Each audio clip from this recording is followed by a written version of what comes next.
ఎటువంటి ఆటంకాలు లేకుండా మరి చక్కగా నీటి బాప్తిసం పొందుకొని మరి దేవుళ్ళు ఎంత బలముగా మరి ముందుకు సాగుతున్నారు.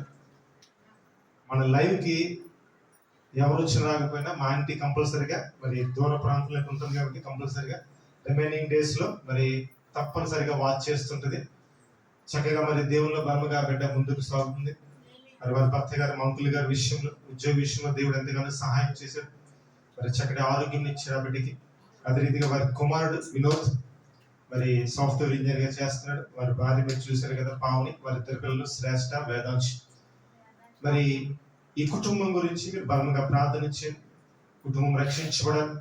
మరి రత్నశ్రీ గారు మా ఆంటీ తెలియజేసిన రీతిగా నేను నా ఇంటి వారును మనం ఆ వాగ్దానం ఎత్తిపెట్టి ప్రార్థన చేస్తే నా ప్రార్థనలు యెహోవా సఫలపరచునని నేను వాక్యం చేస్తుంది. ప్రార్థన చేయడం మన వంతు, కార్యం చేయడం ఆయన వంతు. మనకి ఎప్పుడైతే ఆ యొక్క మంచి సదుద్దేశం, మంచి ఆలోచన ఉందో దేవుడు తప్పకుండా ద్వారాలను తెరుస్తాడు. మరి అదే రీతిగా వారి కష్టాజీతం మామూలుగా కష్టాజీతం ఉద్యోగ విషయంలో మరి దేవుడు ఎంతగానో సహాయం చేశాడు. ఇంకను మరి ముందుకు నడిపించలాగా.